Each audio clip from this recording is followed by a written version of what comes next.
অতি গুরুত্বপূর্ণ 5টা আমলের কথা বলবো ইনশাআল্লাহ। নাম্বার 1, সবচেয়ে বেশি যেটা করতে হবে পরিমাণে, জুমার দিন জুমার রাত বৃহস্পতিবার সন্ধ্যা থেকে নিয়ে শুক্রবার সন্ধ্যার আগ পর্যন্ত পরিমাণে সবচাইতে বেশি করতে হবে যে আমলটা, সেটা হলো দুরূদ শরীফের আমল। নবী করিম সাল্লাল্লাহু আলাইহি ওয়াসাল্লাম বলেছেন, আকসিরু আলাইয়া মিনাস সালাতি মিন ইয়াউমিল জুমআতি ওয়া লাইলাতিল জুমআহ, তোমরা জুমার দিন এবং জুমার রাতে আমার প্রতি বেশি বেশি দুরূদ পাঠ করবে, দুরূদ প্রেরণ করবে। ফাইন্না সালাতাকুম মা'রুদাতুন আলাই, কারণ তোমরা যে দুরূদ পাঠ করো এটা আমার কাছে পেশ করেন আল্লাহর ফেরেশতারা, এবং রীতিমতো নামধাম সহকারে আল্লাহর একদল ফেরেশতা নিয়োজিত আছে। তারা বলেন, আল্লাহ, হে আল্লাহ রাসূল, আপনার অমুক উম্মত, অমুক অনুসারী, আল্লাহর অমুক বান্দা পৃথিবীর অমুক প্রান্ত থেকে, অমুক দেশ থেকে, অমুকের সন্তান, সে আপনার প্রতি দুরূদ পেশ করেছে জুমার দিনে, জুমার রাতে বা অন্য সময়ে। এটা নবী করিম সাল্লাল্লাহু আলাইহি ওয়াসাল্লামের কাছে রিপোর্ট দেওয়া হয় আল্লাহর নিযুক্ত ফেরেশতাদের মাধ্যমে। এই জন্য শুক্রবার এবং শুক্রবার দিন এবং রাত, অর্থাৎ বৃহস্পতিবার সন্ধ্যা থেকে নিয়ে শুক্রবার সন্ধ্যা পর্যন্ত এই 24 ঘন্টার মধ্যে নবী করিম সাল্লাল্লাহু আলাইহি ওয়াসাল্লামের ভাষ্য খেয়াল করেন, আকসিরু আলাই। ওলামা একরাম জানেন, নবী আলাইহিস সালাম সাধারণত কোনো আমল পরিমাণে বেশি করতে বলতেন না। পরিমাণে বেশি করতে বলার মতো আমল খুব কম ইসলামে। গোটা কোরআন যদি খোলেন আপনি, পরিমাণে অধিক করতে বলা হয়েছে এরকম আমল খুব বেশি পাবেন না। তোমরা বেশি বেশি করে নামাজ পড়ো, বেশি বেশি করে রোজা রাখো, এরকম কথা কোরআন হাদিসে নাই। অবশ্যই একজন ইমানদার 5 ওয়াক্ত ফরজ নামাজের পাশাপাশি অধিক পরিমাণে নফল নামাজও পড়বেন, সেটা ভিন্ন কথা। কিন্তু কোরআনে বেশি পরিমাণে আল্লাহর জিকির করার কথা বলা হয়েছে। আর নবী করিম সাল্লাল্লাহু আলাইহি ওয়াসাল্লাম বৃহস্পতিবার সন্ধ্যা শুরু হলে শুক্রবার সন্ধ্যার আগ পর্যন্ত বেশি পরিমাণে করতে বলেছেন যে কাজটা, সেটা হলো দুরূদ শরীফের আমল। দুরূদের এই আমলটা, এটা করার জন্য আল্লাহ তাআলা এমন সহজ করে দিয়েছেন যে ওযুর প্রয়োজন নাই। আপনার ওযু নাই, তারপর আপনি দুরূদ পাঠ করতে পারবেন। এবং আপনি এই বড় দুরূদ পড়ার মতো সময় নাই, তো আপনি একেবারে সবচেয়ে সংক্ষিপ্ত দুরূদ পড়েন সাল্লাল্লাহু আলাইহি ওয়াসাল্লাম, তাতেও দুরূদ পাঠের সওয়াব পাবেন। আমলটা করবো তো ইনশাআল্লাহ। নাম্বার 1। নাম্বার 2, জুমার দিন উপলক্ষে অন্য যে কোনো দিনের চাইতে জুমার দিন অর্থাৎ শুক্রবারের ফজর নামাজ পুরুষরা মসজিদে জামাতের সাথে পড়বেন। জামাতের সাথে পড়ার নিয়ত করবেন পাক্কা, কারণ অন্য যে কোনো দিনের ফজর নামাজ না, শুধুমাত্র যত নামাজ আছে, নবী করিম সাল্লাল্লাহু আলাইহি ওয়াসাল্লাম বলেছেন, আফদালুস সালাওয়াতে ইনদাল্লাহ, আল্লাহর কাছে দুনিয়ার সব নামাজের মধ্যে 5 ওয়াক্ত সাধারণ নামাজগুলোর মধ্যে সবচাইতে উত্তম নামাজ হলো সলাতুল ফজরে মাআল জামাআতে ইয়াউমাল জুমআহ, জুমার দিন ফজরের নামাজ জামাতের সাথে আদায় করা হলো যত নামাজ আছে এর মধ্যে সবচেয়ে শ্রেষ্ঠ নামাজ। ভাইরা আমার, প্রত্যেক বৃহস্পতিবার আসলে সন্ধ্যার সময় প্রতিজ্ঞা করব, সপ্তাহের অন্য দিন যদি আমার ত্রুটি বিচ্যুতি হয়ও আমি সেটাকে কারেকশন করার চেষ্টা করব, কিন্তু শুক্রবার ফজরটা পুরুষ হিসাবে আমি জামাতের সাথে পড়বই পড়বো। তার জন্য রাতে আগে আগে শোবো, ডাবল ট্রিপল অ্যালার্ম দিয়ে শোবো, অন্য নামাজি বন্ধুকে বলবো ফোন দিয়ে ডেকে দিবি, একে অন্যের সহযোগিতা করব, কিন্তু ফজরের নামাজ জুমার দিন ছাড়বো না ইনশাআল্লাহ। 3 নম্বর আমল হলো সূরা কাহাফ পড়বো। যারা কোরআন পড়তে পারেন না তারা শুনবেন, আর যারা পড়তে পারেন তারা নিজে পড়বেন। সূরা কাহাফ যদি জুমার দিন কেউ পড়ে, নবী করিম সাল্লাল্লাহু আলাইহি ওয়াসাল্লাম বলেছেন এই সূরাটা তার জন্য নূর হবে, নূর, আলো আল্লাহর তরফ থেকে। কিয়ামতের ময়দানে ভয়াবহ গুটগুটে অন্ধকার হবে। কিয়ামতের একটা ভয়াবহ শাস্তি হলো অন্ধকারের শাস্তি।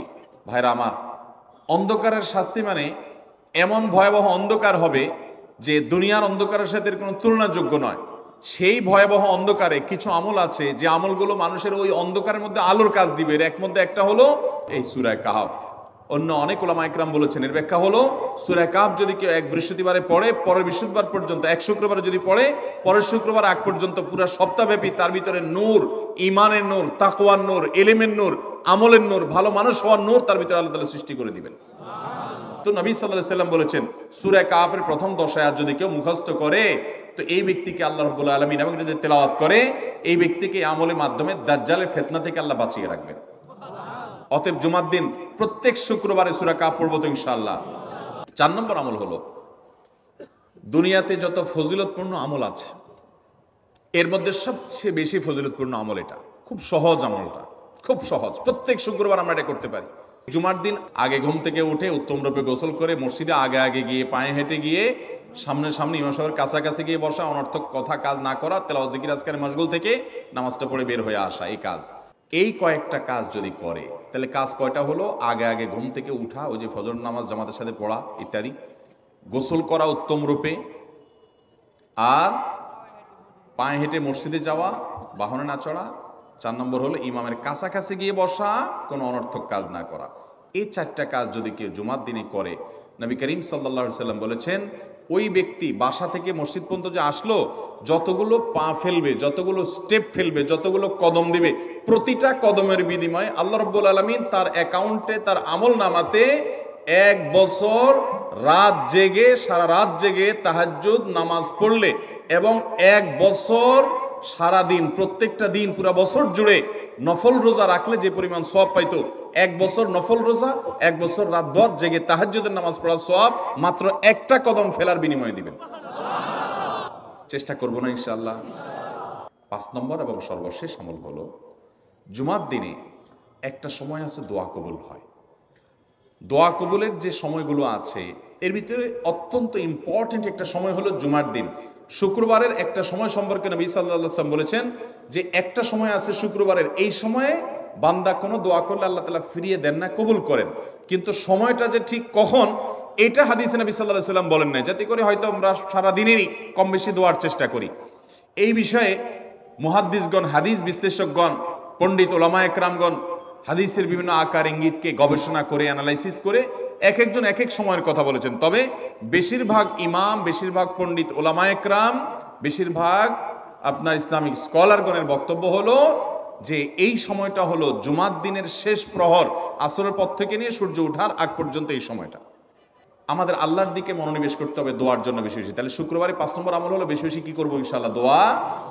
বেশি বেশি দোয়া করবেন, উঠতে বসতে চলতে ফিরতে। বিশেষভাবে সূর্য ডুবার আগের যে সময়টা শুক্রবার, অর্থাৎ দিনের শেষ সময়টা, বিশেষভাবে আল্লাহ তাআলার কাছে দোয়া করব। ঠিক আছে তো ইনশাআল্লাহ? কয়টা আমল বললাম? আমল করবো তো ইনশাআল্লাহ? মনে থাকবো তো ইনশাআল্লাহ? আমরা প্রয়োজনে বাসায় গিয়ে একটা কাগজে নোট করে ফেলবো, লিখে ফেলবো, লিখে এরপরে ওয়ালে টাঙ্গায় দিবেন বাসায় যে জুমার দিন এই 5 কাজ আমি ছাড়বো না। আপনি যদি মনেও না থাকে, আপনার যদি ভুলেও যান, আপনি এই কাগজ আপনাকে মনে করাবে ইনশাআল্লাহ। বাসায় ফ্যামিলির লোকদের সাথে শেয়ার করবেন, জুমার দিন হুজুর বলেছেন, আমি একটু আমার মন থেকে বলিনি, এগুলো সব কোরআন হাদিসের কথা বলেছি আপনাদেরকে। কোরআন হাদিসের আলোকে 5টা আমলের কথা বলেছেন, বিশেষভাবে জুমার দিন আমি 5টা আমল করবই করব। ভাইরা আমার, প্রত্যেক জুমার দিন যদি আপনি একটু ইমানের রিচার্জ করেন, ইনশাআল্লাহ সারা সপ্তাহ আপনার জন্য সেটা উপকারে আসবে। চেষ্টা করবো তো ইনশাআল্লাহ? আল্লাহ তাআলা এই আমলগুলো আমাকে, আপনাকে, আমাদের সবাইকে করার তৌফিক দান করুন।